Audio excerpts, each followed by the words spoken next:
आइए बच्चों इसी सीक्वेंस में आगे बढ़ते हैं और देखते हैं क्वेश्चन नंबर 3 जो 2026 के पेपर में आया था क्लास 10th मैथ सीबीएसई की बात कर रहा हूं। ठीक है, अच्छा ये ट्रायंगल का बहुत ही प्यारा क्वेश्चन है और ये क्वेश्चन में क्या कह रहे हैं देखते हैं। आइए, in the given figure PQ is parallel to YZ। PQ एक लाइन सेगमेंट है, ये YZ के पैरेलल है। ठीक है भैया, XP और PY का रेशियो दे रखा है उन्होंने, XP और PY का रेशियो दे रखा है 2:3। अच्छा जी, ठीक है भाई, मतलब 2:3 रखा है, इसका रेशियो मतलब ये रखा है XP upon PY, XP upon PY, ये हमें दे रखा है 2:3। ठीक है भाई, यहां तक की बात हम समझ चुके हैं। PQ की वैल्यू भी दे दी उसने 5 सेंटीमीटर, मतलब ये 5 सेंटीमीटर की है। तो हमें बताइए YZ की लेंथ कितनी होगी। ज्यादातर बच्चों को ये क्वेश्चन डिफिकल्ट इसलिए लगा क्योंकि वो लोग इसमें बीपीटी लगाने की सोच रहे थे, जो कि बीपीटी से ये सवाल बिल्कुल नहीं हो पाया। ठीक है, उन्होंने सोचा कि PQ जो है YZ के पैरेलल है तो बीपीटी लगेगी कहीं ना कहीं, पर ये बीपीटी वाला सवाल ही नहीं है, जबकि रेशियो भी दे रखा है, फिर भी बीपीटी वाला सवाल नहीं है ये। तो ये सवाल किससे होगा सर? ये सवाल होगा बच्चों सिमिलरिटी से। किससे होगा? सिमिलरिटी से। आइए जरा देखते हैं सिमिलरिटी से कैसे होगा। बच्चों XPQ, आप मुझे बताइए इस पूरे दो ट्रायंगल आपको दिखाई दे रहे होंगे, in triangle XPQ and triangle XYZ। बच्चों ध्यान से अगर देखा जाए तो इसमें मैं देखूंगा X, ये वाला एंगल, ये एंगल इसमें भी आ रहा है, इस वाले ट्रायंगल में, और इसमें भी आ रहा है, यानी कि एंगल X बराबर एंगल X, ये कॉमन है। ये कैसा एंगल है? कॉमन एंगल है। बच्चों क्या बात है समझ में आई? एंगल x और एंगल x दोनों में आ रहा है, इस ट्रायंगल में भी आ रहा है, छोटे वाले में और बड़े वाले ट्रायंगल में भी आ रहा है, तो दोनों जो एंगल है वो कॉमन हो गया। ठीक है, ध्यान से अगर देख पा रहे हो तो ये लाइन और ये लाइन आपकी पैरेलल है। अगर दो लाइन पैरेलल होती हैं और उनके एक ट्रांसवर्सल काट कर जाती है तो वहां पर बनने वाले करस्पॉन्डिंग एंगल्स भी तो बराबर होते हैं। तो ये एंगल और ये एंगल बराबर, सिमिलरली ये एंगल और ये एंगल बराबर, यानी कि ये एंगल और ये एंगल बराबर हो गए, यानी कि ये और ये दोनों एंगल हमारे क्या हो गए? हमारे ये एंगल बताओ कौन सा? XPQ, angle XPQ is equal to angle XYZ। ये कैसे बराबर है? करस्पॉन्डिंग एंगल, CA मतलब करस्पॉन्डिंग एंगल बच्चों। तो दो एंगल्स अगर बराबर होते हैं, किसी ट्रायंगल के दो एंगल बराबर होते हैं तो बाय AA प्रॉपर्टी वो तो ट्रायंगल्स क्या हो जाते हैं बताओ? Triangle XPQ is similar to triangle XYZ हो जाएगा। XYZ बताओ सही बात है कि नहीं?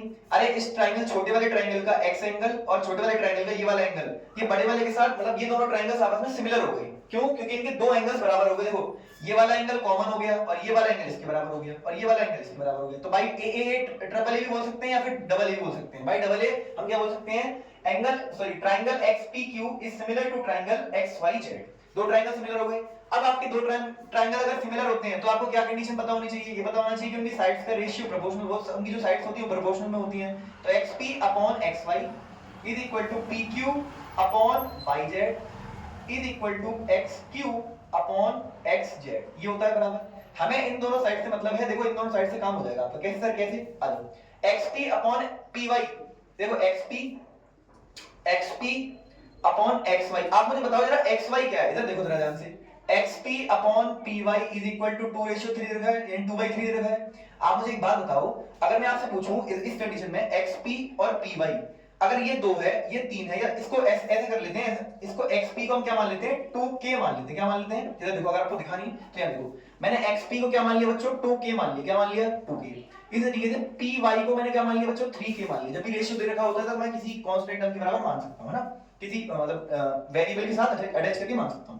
तो XP और PY की वैल्यू ये रही। आप मुझे बताओ जरा XY क्या हो जाएगा? बताओ XY सर क्या है? XP plus PY, XP plus PY हमारा XY है, तो ये क्या निकल कर आ गया? 2K plus 3K that is equal to 5K। कितना निकल कर आ गया बच्चों? 5K। मतलब XY कितना है? 5K है। कितना है? 5K। अब आप यहां लगा लीजिए, ध्यान से देखिए वहां पर इस रेशियो के अंदर अगर मैं देखूं यहां पर ध्यान से, XP की वैल्यू कितनी है सर? XP की वैल्यू 2K के बराबर है। XY की वैल्यू हमने क्या निकाली सर? 5K के बराबर है। XP 2K, XY 5K बराबर PQ की वैल्यू देखो बच्चों 5 है और YZ यहां से निकल कर आ जाएगा। K से K कट गया, 5 5 जा 25, देखो Y की वैल्यू 2YZ 5 5 जा 25 वहां चला जाएगा। अरे क्रॉस मल्टीप्लाई किया, K से K काट के क्रॉस मल्टीप्लाई किया, ठीक है। तो YZ की वैल्यू कैसे निकालोगे? 25/2 एंड YZ की वैल्यू कितनी आ जाएगी बेटा? 12.5। कितनी आ जाएगी? 12.5। ये आ गया आपका ऑप्शन नंबर ए। मैं दोबारा रिपीट करना चाहता हूं, एक बार दोबारा देखिए। देखिए मैंने क्या किया, इस ट्रायंगल में बीपीटी को ना सोचकर मैंने क्या सोचा, मैंने कहा कि ये छोटा वाला ट्रायंगल बड़े वाले ट्रायंगल के साथ सिमिलर है। क्यों सर? क्योंकि ये एंगल कॉमन और ये वाला एंगल करस्पॉन्डिंग से बराबर, तो दो एंगल बराबर हो गए। किसी ट्रायंगल के दो एंगल बराबर तो दोनों ट्रायंगल सिमिलर। अगर दोनों ट्रायंगल सिमिलर तो उनकी करस्पॉन्डिंग साइड्स प्रोपोर्शन में होती हैं, तो प्रोपोर्शन में करने के लिए मैंने इस साइड ऐसे लिख लिया। फिर मैंने दो साइड को उठा लिया, ये दोनों साइड का रेशियो को उठाया। तो मैंने देखा xp की वैल्यू मेरे पास है क्या? हां सर 2k के बराबर है।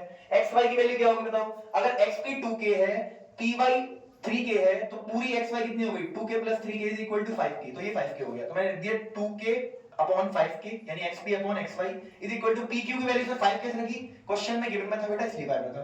yz की वैल्यू सर क्या है? निकालनी है। तो yz बराबर, अब यहां रख दिया 2k, अब ये k से k कट गया, 2 yz बराबर k से k कट चुका तो 5 5 के 25 हो गया। yz की वैल्यू निकालने के लिए 2 को डिवाइड में भेज दिया, 25/2 इज 12.5। तो इस क्वेश्चन का आंसर क्या बना? 12.5। आई होप ये क्वेश्चन आपको अच्छा लगा होगा।